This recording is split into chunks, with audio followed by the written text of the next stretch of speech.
Okay, so let's do a quick video on how to reassemble the clutch actuator, because if your bike lurches forward every time you change gear, or if you hold the pedal down and rev it up it pulls away, then you know full well that some monkey in the past has assembled the clutch actuator incorrectly. The only other thing it could be is the plates are stuck together, but that usually only happens after it's been sat in a barn for like 50 years or something stupid.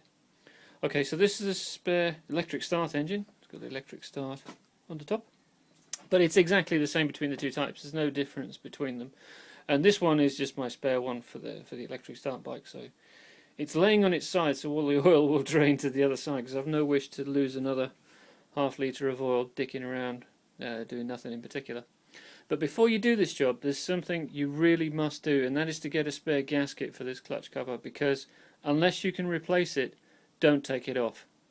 If it's an original Honda gasket and hasn't been disturbed, or somebody's put it together without oiling or greasing it, it's going to tear.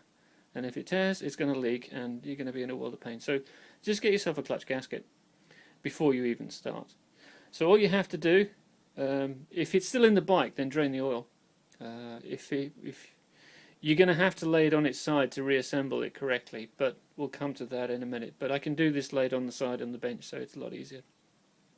So once you drain the oil, start undoing all the 8mm casing screws around the outside. Yeah, one broken off and this one somewhere. But next part of the video I'll have taken those off and I'll have popped the cover off, and I'll show you what's inside and what usually gets assembled incorrectly. 8mm.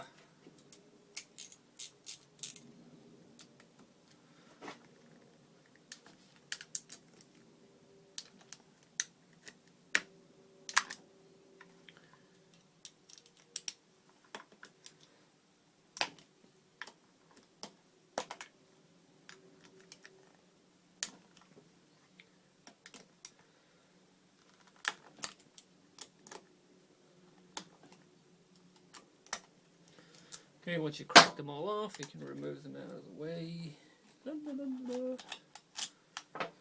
It's easier with an electric drill, but I can't be arsed finding it today. So we'll do everything manually. Now most of the screws are the same size apart from 3, but you can easily tell which are the long ones. The very longest one is this one, because it goes right through the casing into the far side. That's a long one. But this one will be the longest. And it actually holds casings together as well as just the clutch cover. See how long that was? Huge. Last long one. Front one. 2 on the bottom. Well, there's actually 3 on the bottom. I've already taken one out. Join the short ones. And join the short ones. Okay, so all the casing screws are out. Ah, she's stuck again. There's actually 2 tabs on the casing, one on each side, to help you get it off. So we'll borrow the little persuader, give it a gentle tap. There you go, pops. And if you take it off, there you go. And because I've done it previously, the gasket remains intact, because I actually oil them before I fit them, so they don't stick to one side or the other and tear, and they don't leak when you do that either. Okay.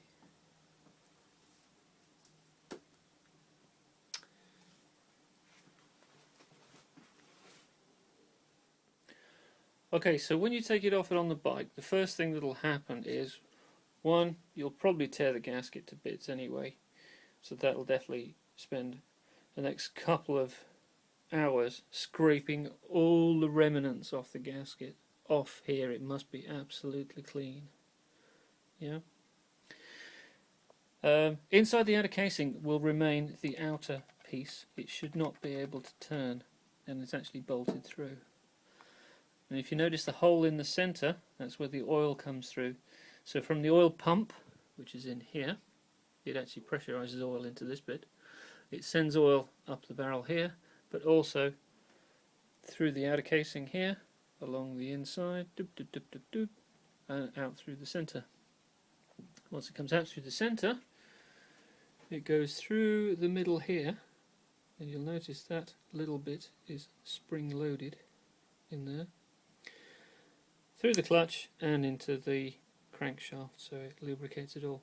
But if you take it off on the bike, the first thing that happens is all this will fall off, and you'll have no idea how it's supposed to go back together. So the first thing people usually do is they go, oh okay, let's put a spring back on top of this somewhere, shove that on there, and then wonder why it doesn't work. It won't. The way it actually works, and this is different on the Chinese one, so be careful.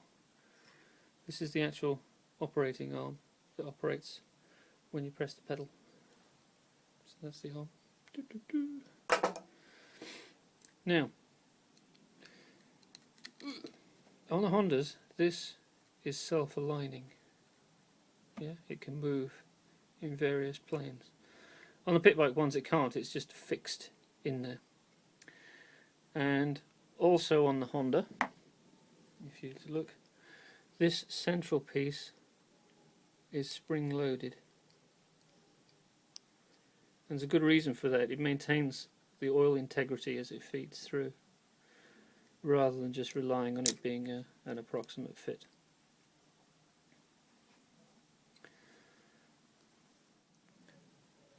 Okay, so you've taken the outer cover off, and all the clutch actuating mechanisms fall off on the floor, because it always does, and you end up with loads of bits and pieces and you've no idea how they all go back together. So that's usually the time when people get it wrong, put it all back together, and then don't worry about it when it doesn't change gear properly. Okay, so starting at the back, you've got a piece that has a hole through it that fits directly in the clutch release bearing, like so, and leave the fork pointing towards the change arm, like so. You have the actuating arm that actually operates the clutch when you press the pedal, and it fits on the shaft, and it's splined to fit it. And when you fit it, it just drops on easily. Make sure that it points towards the centre of the clutch, and then you know it's about in the right place. Most importantly, the little hollow pin with the spring behind it, this thingy here, which controls the oil feed to the crank, goes spring side down into the centre,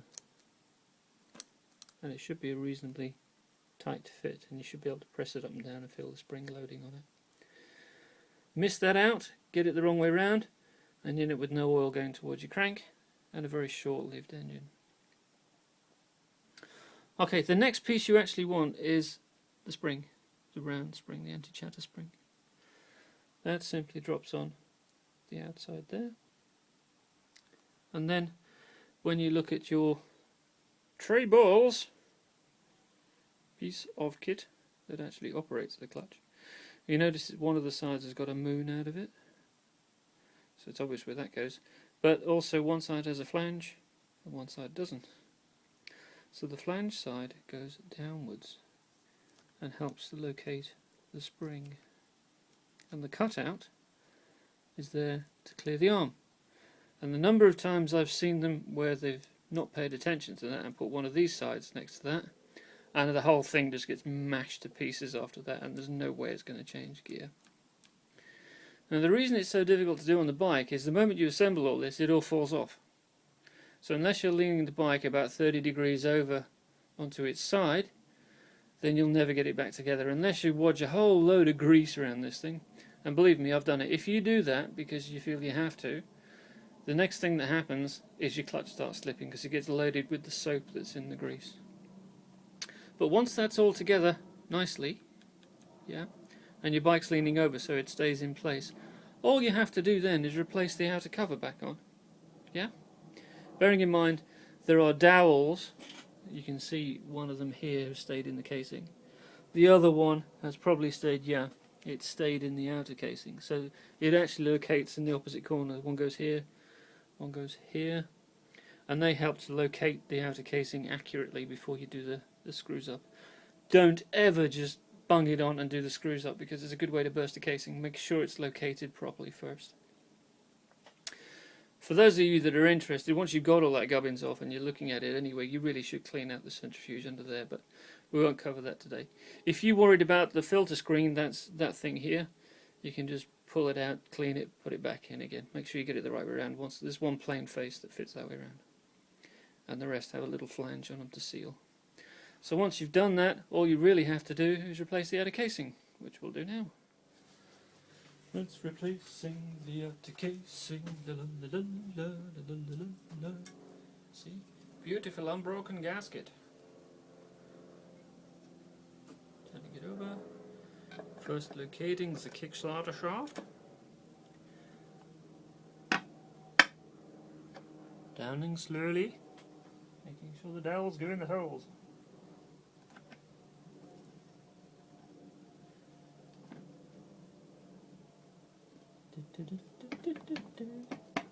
Oh, missed.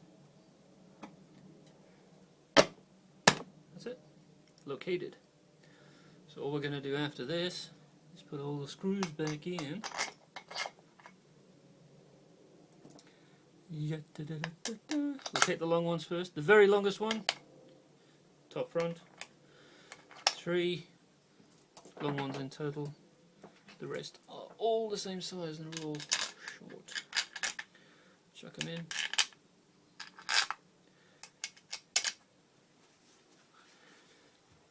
Getting your 8mm. Wind them all in. But of course you've noticed that the casing is firmly in place before you tighten them up. Otherwise, as I said, you can burst the casing if it's not located correctly. Don't rely on the screws to pull it in properly. You won't. You must locate it before you put the screws on tight. And I know sometimes they can be a right pain in the arse, especially if you're still working with the engine in the bike and it's leaning over and your mate's holding it saying, "Get the fuck on with it." But really, don't be tempted. More than a few casings have been ruined that way. Okay, last one. Now when you tighten these things up, these go directly into alloy and they're quite a fine thread, so don't go mad with them. There's no need. If the gasket's been well scraped clean and it's a fresh gasket, you don't need to do them up like a gorilla. All you need to do is just pinch them. Just nip them up. They won't fall out, honest to God. Undoing them is more of a problem. Any of you that's ever worked on a 6-volt that's got machine screws rather than proper bolts on it with the Japanese heads on them will know just how tight those things are. Unless you undo them with a proper impact driver, you stand no chance. There it is, that's it, it's all back together. The only thing to do now is to readjust the clutch. Obviously there's instructions elsewhere for doing that. Undo the lock nut, wind it in, wind it out. Da da da da da. That's it, guys. Job done. Easy.